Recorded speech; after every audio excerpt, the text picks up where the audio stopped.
10th, 2025, I am Sherian Noel. In the headlines, special recognition ceremony held for Character 2025 athletes. Details to this story and more, plus a look at the weather when we return. Hey parents!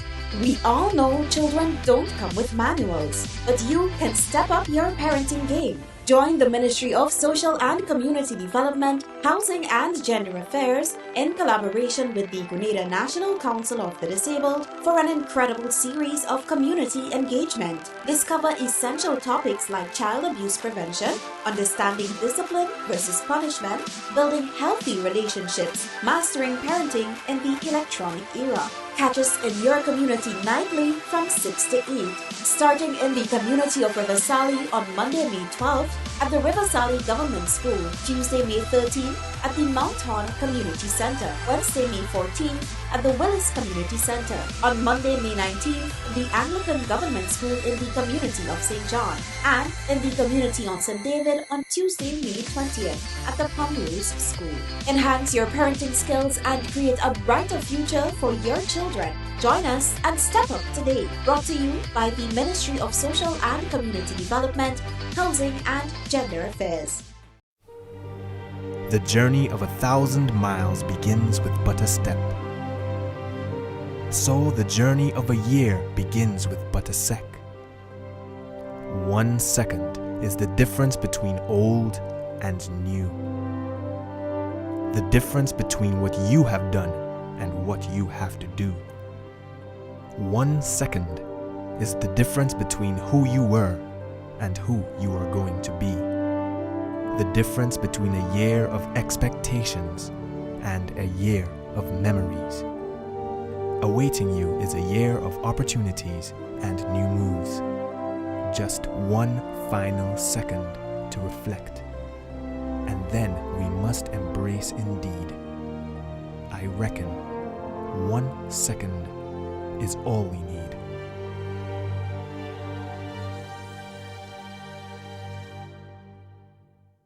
Welcome back. Certificates and educational vouchers were presented on Thursday to the athletes who participated in the 52nd Character Games and the 38th Character Aquatics Championships, both held in Trinidad and Tobago over the Easter weekend 2025. Minister for Youth and Sports, Honorable Delma Thomas, in addressing the athletes, stated that regardless of whether a medal was won, each of the athletes that wore the national colors carried the hope and pride of our nation, and that itself calls for recognition. Among this incredible team, we are pleased to recognize every athlete. Our outstanding athlete, Tilly Collymore, our most outstanding swimmer, whose performance in the pool were both inspiring and historic. And in track and field, D'Angela Brown stood out as our best outstanding athlete, securing both gold and silver and exemplifying the excellence we strive to nurture in every young Grenadian. We have performances from Christiana and all the other athletes who received medals, and even those who did not, we are so proud.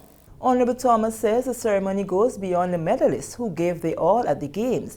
She made mention of the added support received for the athletes from the private sector and statutory bodies to further strengthen the support for the athletes. As part of our commitment to ensuring long-term development, both on and off the track or pool,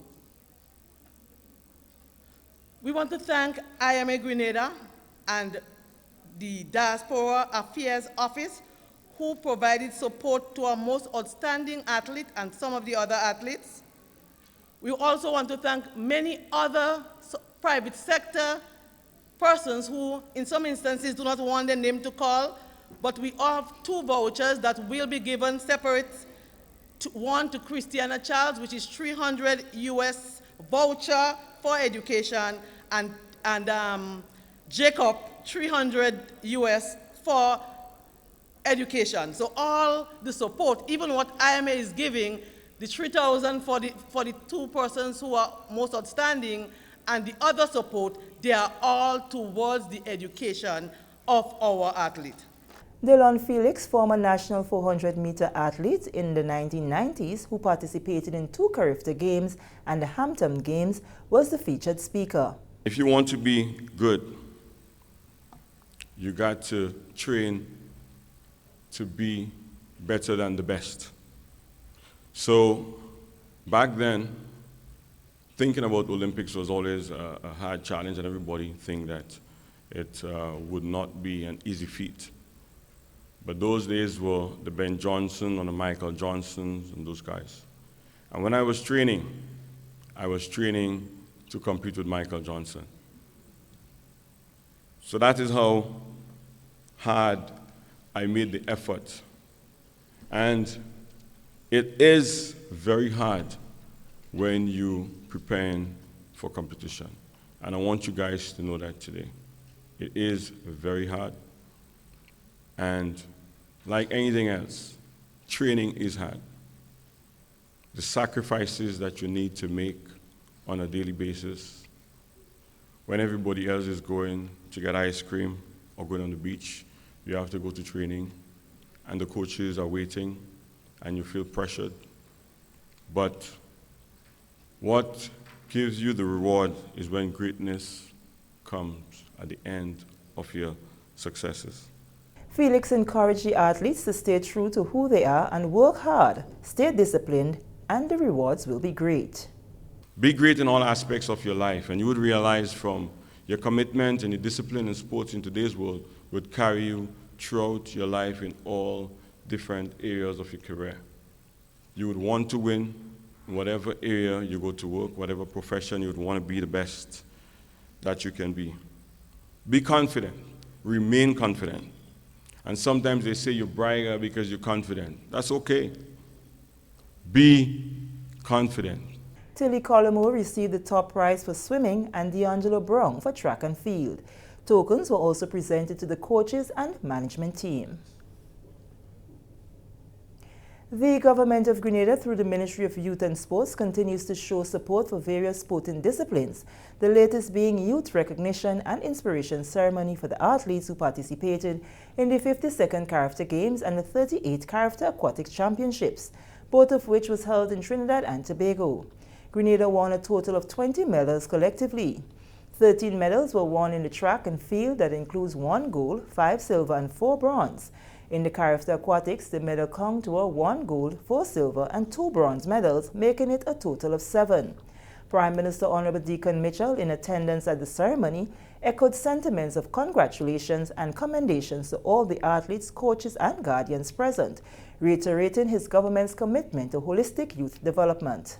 I want to say congratulations, the recognition by, I think, starting with Minister Ron Redded, who lobbied very early when he held the position of Minister of Sport, to Minister Lacrette and now Minister Thomas, is a commitment to our recognition that we need to recognize our swimmers.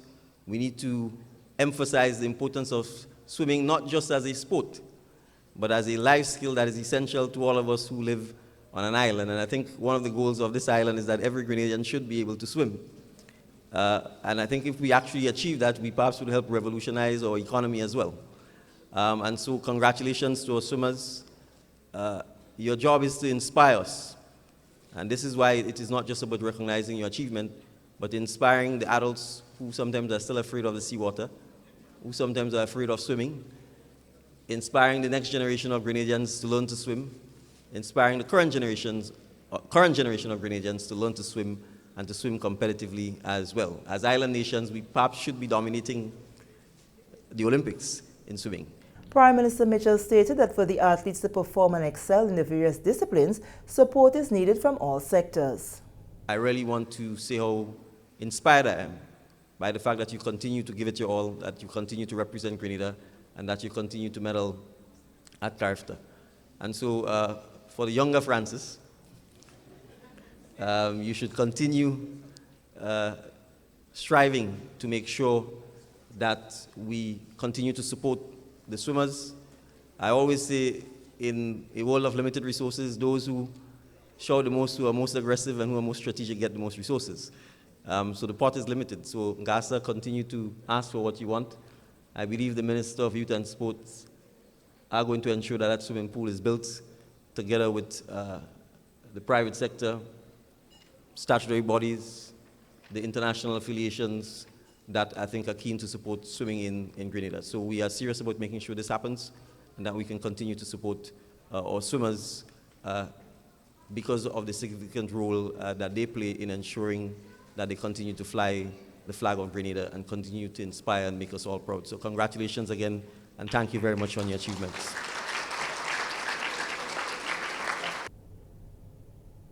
Track and field, he says, is seen as a dominant sport in Grenada over the years based on results of athletes on the local, regional and international stage. The achievements of our athletes at Carifta, at international meets, at regional meets, at the Olympics is proof of that.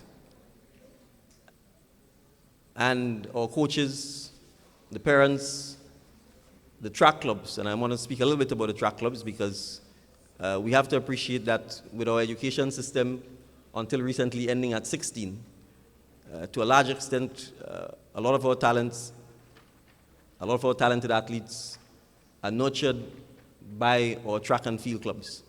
And the coaches and the personnel and those who support those clubs deserve the recognition and the support, because these clubs not only train our young men and women in track, but oftentimes it's a home away from home.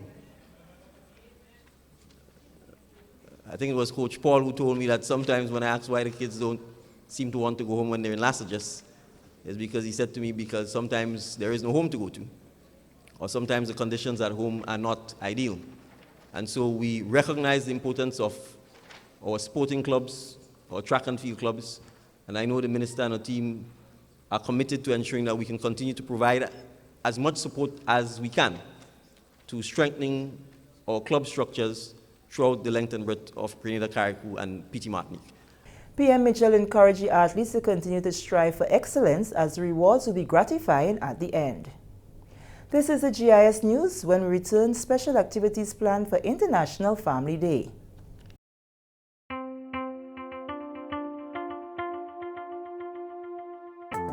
Vegetation management at GRENLEC is one of our key components of our preventative maintenance program. So we do the majority of our tree trimming or vegetation management before the hurricane season. From our experiences with Hurricane Beryl and Hurricane Ivan, the major damage we suffered to our network was a result of trees falling onto our lines and damaging our infrastructure. So it's important to have that adequate clearance from the power lines, so it will increase our reliability in terms of the safety to our customers. That's very important. We don't want the public getting too close to our power lines. Additionally, to prevent wildfires, we do our patrol and inspections of our lines where we identify trees that are too close to the lines in terms of height or width. We need at least a 10-foot clearance, and we identify trees that are too tall, and if they fall to the lines can cause outages and fires. We use external contractors for the majority of the tree trimming. We also use our in-house linemen if the lines are too close to the power lines, and we need the use of the bucket truck. Sometimes, based on the closeness, we have to take outages. So as the public, we need your help in giving permission to cut the trees on your property. And if you notice any trees that are too close to the power lines, you can always call us at GRENLEC to come in and safely remove them. GRENLEC, energizing our Grenada. Many of us take our health and well-being seriously. We exercise, we eat right, we try hard. Sometimes we give up, but we can't give up on the health of land and the seas that sustain us. We must reduce the amount of plastic waste we generate individually. A person can generate up to 70 times their weight in waste. That's over 10,000 pounds of plastic over a lifetime. Now multiply that by the country's population. Without reuse, repurposing, or recycling, each OECS island will generate more than 1 billion pounds of plastic waste over a lifetime. This can't be our legacy. Separate plastic waste for transport to a facility that reuses, repurposes, or recycles. Recycle OECS. Green actions, blue oceans. The journey of 1,000 miles begins with but a step. So the journey of a year begins with but a sec. 1 second is the difference between old and new. The difference between what you have done and what you have to do. 1 second is the difference between who you were and who you are going to be. The difference between a year of expectations and a year of memories. Awaiting you is a year of opportunities and new moves. Just one final second to reflect. And then we must embrace indeed. I reckon 1 second is all we need.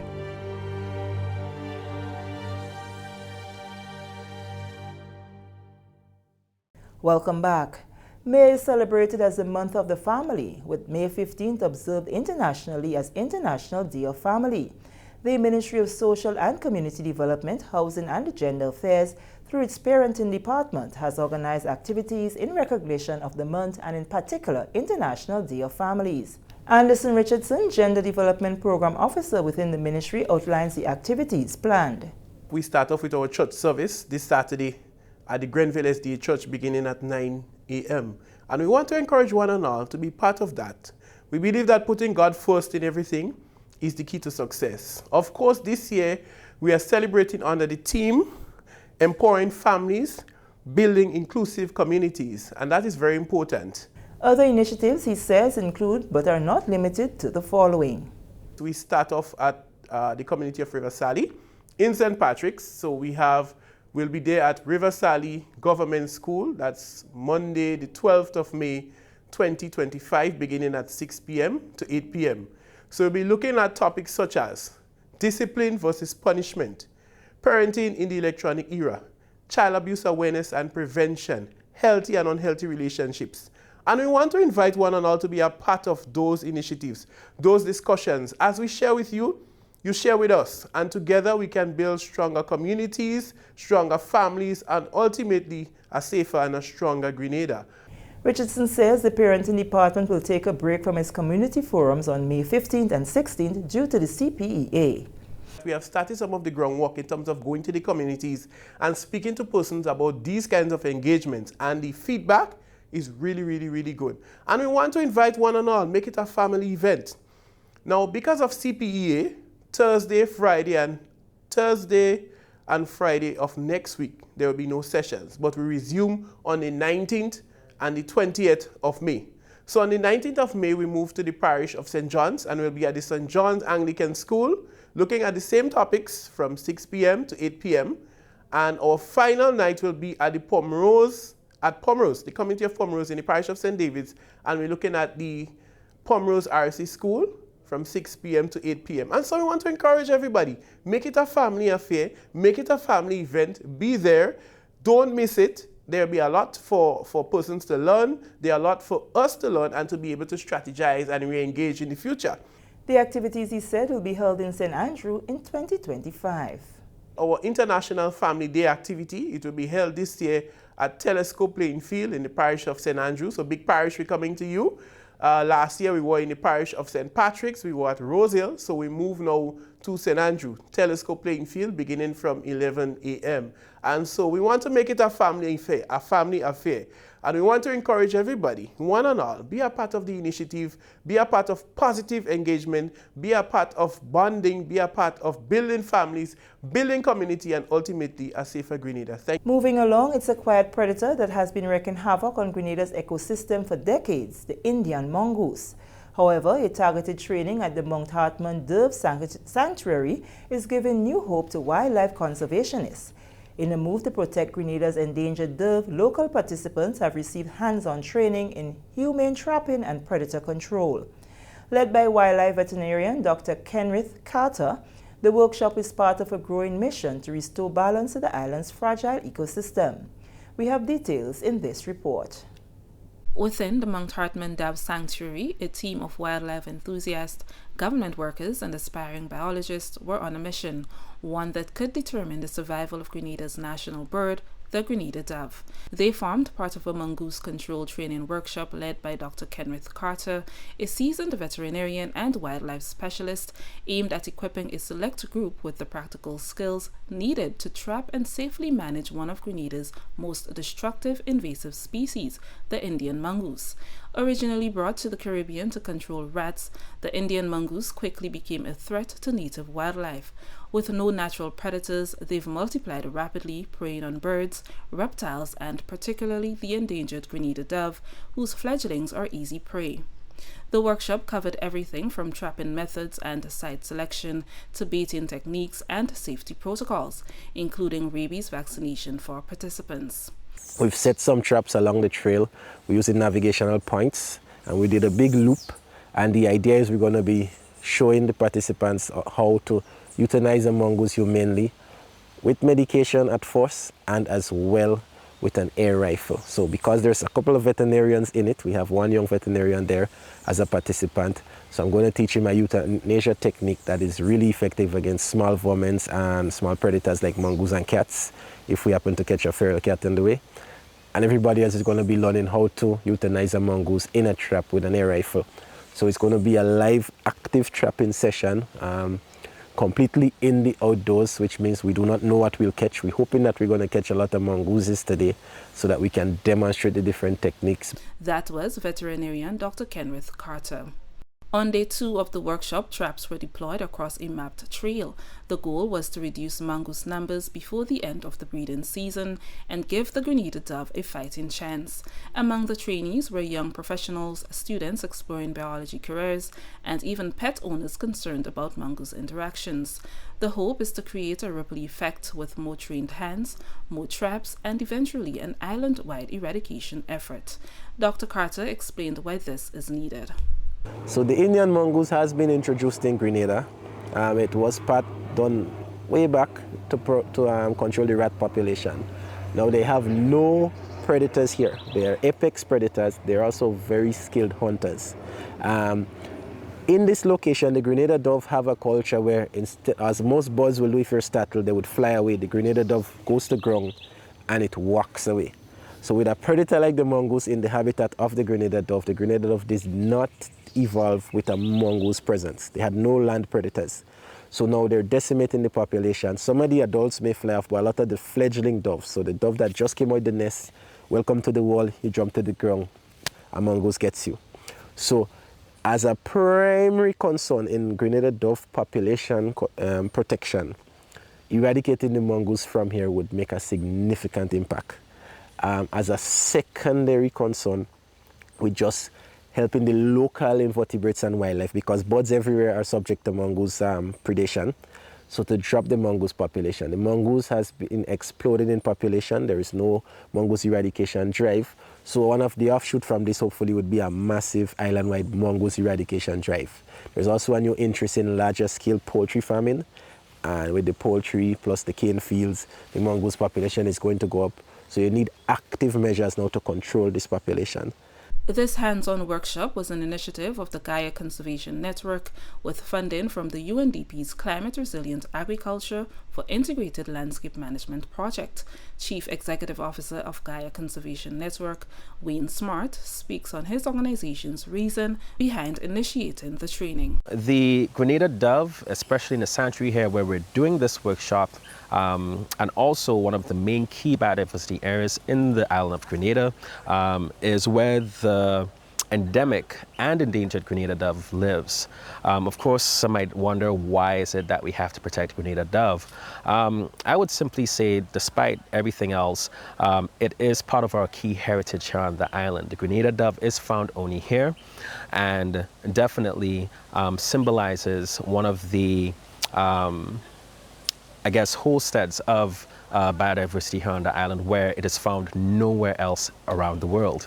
It's also in the interest of many different sectors to help protect this animal, simply because, for example, with tourism, you have birders who come from all around the globe that will be bringing revenue into the island just to see this bird here. Here are the perspectives of some of the participants of the training.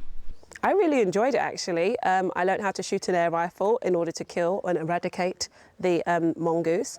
I learned about the traps. I found it really good because we actually got out in the field. Sometimes they say you're doing training and it's just all paper-based or classroom-based. So we actually got hands-on experience. That's what I liked the most. The most interesting part was probably setting up the traps and using the air rifle. I've learned more about the air rifle, and I like to think that I'm pretty versed in it right now. So yeah, it was really interesting, and I'm happy that I got the chance to be a part of this workshop. I think it is useful. If we can get more persons on board, more resources involved, you know, more traps, more personnel and so to operate it, I think it could make a dent in the mongoose population, especially in the protected areas. Like if, for instance, the program do sustain itself by whatever means, and that we have to do that again, that I think me and many others who receive that training is well able to be able to trap and dispatch mongooses, be it here or in our individual communities. Future phases will include advanced kill traps, field deployment in poultry farming zones, and continued training to create a network of mongoose-controlled experts across Grenada. Karima Lewis, Public Relations Officer, Ministry of Agriculture, Lands and Forestry. The Grenada Criminal Justice Reform Committee will launch its public education project on Monday, May 12th. The launch will take place at 10 a.m. at the conference room of the Ministry of Legal Affairs, first floor of the old NIS building on Melba Street. With its primary objective being public education on social issues affecting communities, the committee is currently engaged in spotlighting sexual offenses as one of the topics of its public awareness campaign in schools in Grenada. The public awareness campaign aims to educate people in the community about sexual offenses, particularly minors, who are often affected by these crimes, be they perpetrators or victims. The committee has, in collaboration with the St. George's University and the Eastern Caribbean Supreme Court, produced a brochure highlighting sexual offenses in the law in Grenada and measures which it thinks may assist students as they cross into adulthood. The committee is spearheaded by the Supreme Court of Grenada. At the helm is Chairperson, Her Ladyship, the Honorable Madam Justice Guilford, puisne judge of the Eastern Caribbean Supreme Court assigned to Grenada. We take another break. Still to come, public health focus in CARICOM states and the weather outlook. Hey parents! We all know children don't come with manuals, but you can step up your parenting game. Join the Ministry of Social and Community Development, Housing and Gender Affairs in collaboration with the Grenada National Council of the Disabled for an incredible series of community engagement. Discover essential topics like child abuse prevention, understanding discipline versus punishment, building healthy relationships, mastering parenting in the electronic era. Catch us in your community nightly from 6 to 8, starting in the community of River Sally on Monday, May 12th, at the River Sally Government School, Tuesday, May 13th, at the Mount Horn Community Center, Wednesday, May 14th, at the Willis Community Center, on Monday, May 19th, the Anglican Government School in the community of St. John, and in the community on St. David on Tuesday, May 20th, at the Pomeroy's School. Enhance your parenting skills and create a brighter future for your children. Join us and step up today. Brought to you by the Ministry of Social and Community Development, Housing and Gender Affairs. Welcome to the Caribbean, a paradise inhabited by millions. But this paradise is facing a new challenge: the impacts of a changing climate. As these impacts intensify, our tourism sector is feeling the heat. Of course, with increased temperatures, the tourism practitioners can expect a significant increase in the demand for cooling and hydration services. So for example, persons will be using a lot more AC, they'll be using the refrigerator more, the use of the pools, showers, taking more showers, and of course drinking more water. The tourism operators should advise their guests about the heat that is expected and actually advise them on how best they can use the resources efficiently. Tourism sector, it is important that the tourism practitioners are able to sensitize their tourists, their clientele, but also their workers to the dangers of heat. Together we can protect our paradise. Let's embrace sustainable practices, stay informed, and work together to ensure the Caribbean remains a premier travel destination for generations to come. To keep informed and learn more, follow CIMH on X, Facebook, and Instagram. Welcome back. The Caribbean must find new avenues for funding and technical assistance or risk losing the gains made over the years in infectious disease surveillance and control. This was the consensus of technical leaders in public health at the 33rd meeting of Chief Medical Officers in Barbados this week. The two-day meeting focused on the impact of shifting global policies on healthcare systems in the Caribbean, including the reduction in funding for critical programs such as HIV and AIDS. A release from the CARICOM Secretariat states that chair of the meeting, Grenada's Chief Medical Officer, Dr. Sean Charles, said CARICOM must chart a new course for public health resilience. He also reminded the meeting that the universal access to quality essential health services is considered a right for the people of the Caribbean community and urged technical leaders in public health to reaffirm the commitment and continue striving to achieve this in the face of existing and emerging challenges. Director of Human Development at the CARICOM Secretariat, Helen Royer, also illustrated the impact on Caribbean health systems and warned that declines in global support for surveillance and infectious disease control could hinder the region's ability to effectively manage outbreaks. The CARICOM release added that there were also robust discussions on public health issues carried to ensuring resilient health systems. These included pandemic preparedness and response, regional health security, and updates on the Port of Spain Declaration, providing a comprehensive overview of the current public health landscape in the region. The annual meeting facilitates dialogue and knowledge sharing among technical leaders in public health.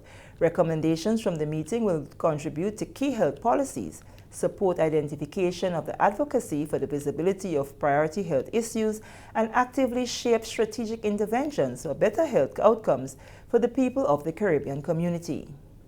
Now for a look at the weather. The weather for this evening until 6 a.m. tomorrow is expected to be partly cloudy to cloudy with a low chance of isolated showers during the night. During the night, showers are expected to increase. Wind easterly to east-southeasterly at 10 to 20 miles per hour, gusting higher at times. Seas slight to moderate with waves of up to 4 feet in open waters. Tomorrow's sunrise is at 5:43 a.m. And with that, we come to the end of the GIS News for Friday, May 9th, 2025. On behalf of the entire news and production team, I am Sharia Noel, thanking you for viewing.